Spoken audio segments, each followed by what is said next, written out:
We are kicking things off with Michael Bush. The numbers are finally telling a story of a comeback, as Michael Bush slashes .320 with a .426 batting average and a .640 on-base percentage, showing that his slow start is officially over. We dive into how this first baseman is finding his stride, and why the Cubs are seeing a massive difference when he steps up to the plate. Here's a simple way to protect your phone without stress. This Allen 3-pack comes with tempered glass screen protectors, camera lens protectors, and an installation frame for an easier, cleaner fit. It's clear, case-friendly, and built to help guard against scratches and everyday bumps. Check the link in the comments to get it on Amazon. Next up, we travel back to a moment that defined baseball folklore. We are talking about Kerry Wood's unbelievable performance from 28 years ago. That May 6, 1998, game where the 20-year-old rookie struck out 20 Houston Astros in a complete game one-hitter, tying an MLB record and delivering a pitching performance that still feels completely unreal today. Get ready for a truly heartwarming story from Wrigley Field.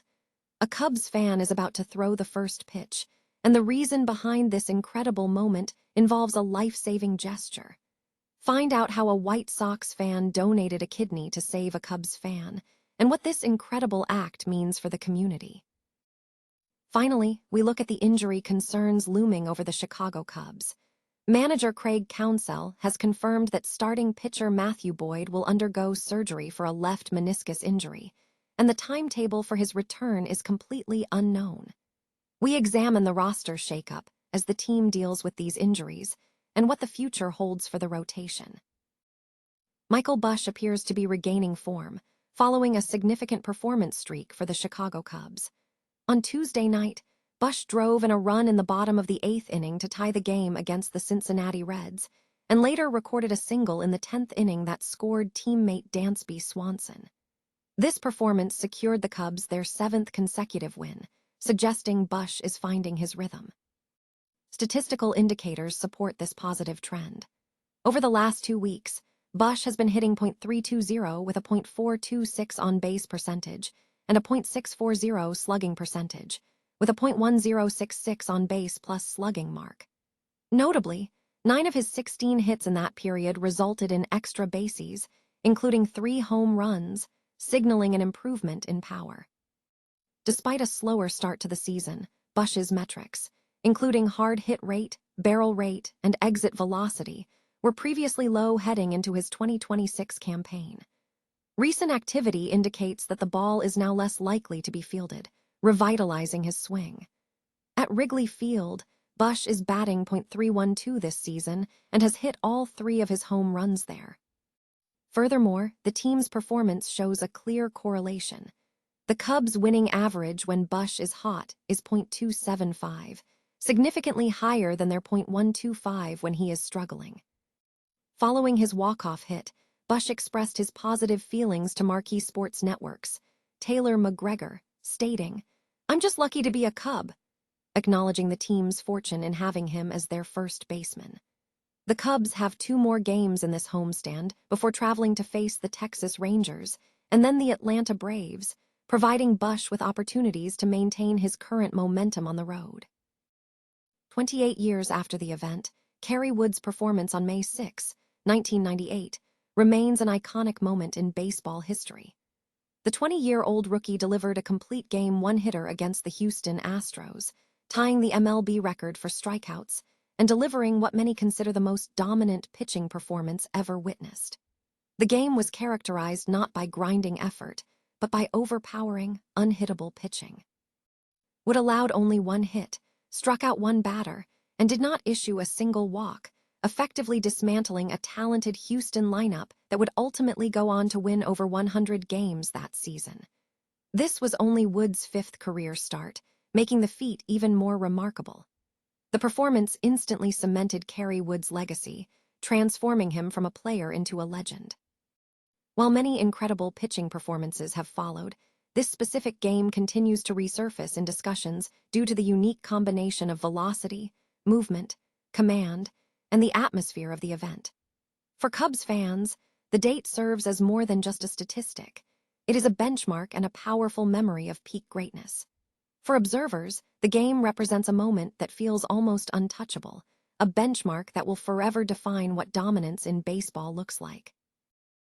A remarkable act of generosity and survival culminated in a heartwarming moment at Wrigley Field tonight, as a Cubs fan prepares to throw the first pitch, with a White Sox fan standing by as a hero. Bridget Calls, a lifelong Cubs supporter, is set to take the mound against the Cincinnati Reds, and the story behind this special appearance is one of life-saving altruism. Call's journey to this moment is deeply personal. She was very ill when she was able to attend a Cubs game and held up a viral sign that read, "This lil' cubby needs a kidney." This plea resonated widely across television and social media, prompting an extraordinary response. Thomas Alessio, a White Sox fan, saw the post, took action, and donated a kidney to save Call's life. This life-saving procedure marked a significant turning point for Calls, inspiring her to pursue a career as a nursing assistant, citing the inspiration she received from her healthcare providers at Advocate Healthcare. Now, during National Nurses Week, Calls is celebrating this monumental event by throwing the ceremonial first pitch, calling it the second greatest moment of her life after surviving kidney failure.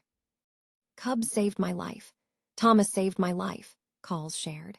She expressed profound gratitude, noting that her nurses and colleagues would be present to cheer her on, making the event a magical experience. Thomas Alessio expressed his pride in his contribution, emphasizing the importance of helping others.